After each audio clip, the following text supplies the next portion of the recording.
खुलुमबाय स्टुडियो आं रबिन बसुमतारी। बे समाव पीएम किसान सम्मान निधि बिथांखिनि सायाव मोनसे गोनांथार रादाब होनो आवगायदों। नोंथाङाबो पीएम किसाननि मुलाम्फागिरि नामा?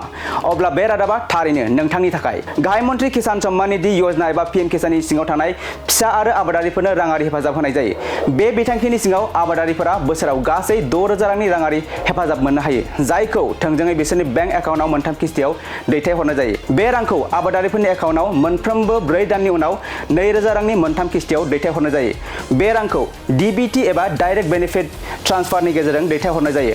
बबेखानि माखासे आबादारिफोर दं जाय बे बिथांखिनिफ्राय मुलाम्फा जाया। जुदि नोंथाङा सोरखारा होनाय नेमखान्थिफोरखौ फालिया, अब्ला नोंथाङा उननि किस्तिनिफ्राय जानगाराव थानांनो हागौ। पीएम किसानजों सोमोन्दो थानाय आबादारिफोर जाय केवाईसीखौ आबुं खालामाखै बिसोरबो किस्तिनिफ्राय जानगाराव थानांनो हागौ। नेमफोरनि सिङाव किस्तिखौ मोननो थाखाय बेबायदि खालामनाया गोनांथार। बेनि थाखाय नोंथाङा पीएम किसाननि मावख'आरि वेबसाइटआव थांनो हागोन आरो OTPनि गेजेरजों बे बिखान्थिखौ आबुं खालामनो हागोन। जुदि नोंथाङा बै आबादारिफोरनि गेजेराव दं जायनि हानि रेबगान्थिखौ दासिमबो फोरमान खालामनाय जायाखै, अब्ला नोंथाङा फैगौ पीएम किसान बिथांखिनि किस्तिफोरनिफ्रायबो जानगाराव थानांनो हागौ। नोंथाङा जिल्ला आबाद मावख'आव थांनानै नोंथांनि हानि रेबगान्थिफोर फोरमान खालामनायखौ फोजोबनानै लानो हागोन। जुदि नोंथाङा फर्मआव माबाफोर गोरोन्थि खालामदों, अब्ला नोंथाङा किस्तिनिफ्राय जानगाराव थानांनो हागौ। बेजों लोगोसे जुदि नोंथांनि आधार कार्डआ बेंक एकाउन्टजों लिंक जाया, अब्ला इनस्टलमेन्टआबो गोबाव जानो हागौ। जुदि नोंथाङा बेफोरनि माबाफोर गोरोन्थि खालामदोंब्ला नोंथाङा किस्तिनि मुलाम्फाफोरखौ खोमाना लानो हागौ।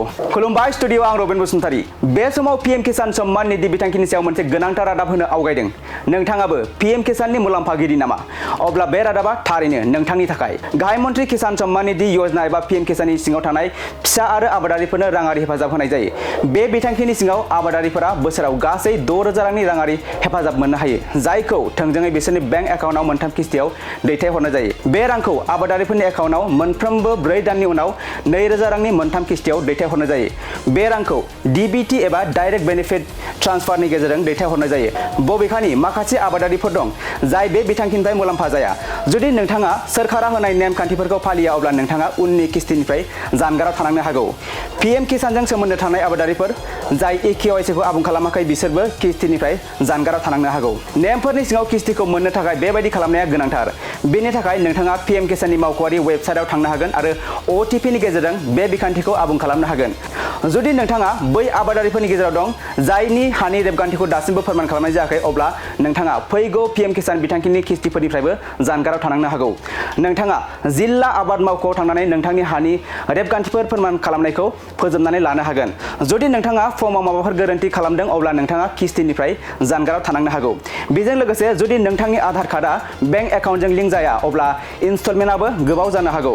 जुदि नोंथाङा बेफोरनि माबाफोर गोरोन्थि खालामदोंब्ला नोंथाङा किस्तिनि मुलाम्फाफोरखौ खोमाना लानो हागौ। खुलुमबाय स्टुडियो आं रबिन बसुमतारी। बे समाव पीएम किसान सम्मान निधि बिथांखिनि सायाव मोनसे गोनांथार रादाब होनो आवगायदों। नोंथाङाबो पीएम किसाननि मुलाम्फागिरि नामा?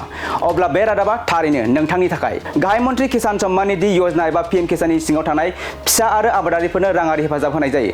बे बिथांखिनि सिङाव आबादारिफोरा बोसोराव गासै 6,000 रांनि राङारि हेफाजाब मोननो हायो, जायखौ थोंजोङै बिसोरनि बेंक एकाउन्टआव मोनथाम किस्तियाव दैथायहरनाय जायो। बे रांखौ आबादारिफोरनि एकाउन्टआव मोनफ्रोमबो 4 दाननि उनाव 2,000 रांनि मोनथाम किस्तियाव दैथायहरनाय जायो। बे रांखौ डीबीटी एबा डाइरेक्ट बेनिफिट ट्रान्सफारनि गेजेरजों दैथायहरनाय जायो।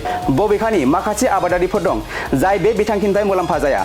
जुदि नोंथाङा सोरखारा होनाय नेमखान्थिफोरखौ फालिया, अब्ला नोंथाङा उननि किस्तिनिफ्राय जानगाराव थानांनो हागौ।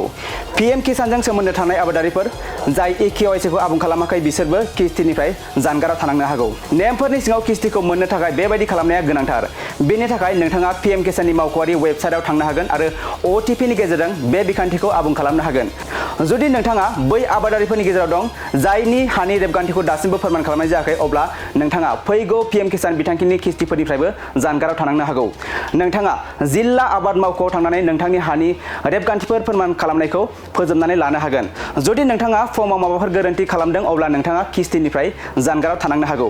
बेजों लोगोसे जुदि नोंथांनि आधार कार्डआ बेंक एकाउन्टजों लिंक जाया, अब्ला इनस्टलमेन्टआबो गोबाव जानो हागौ।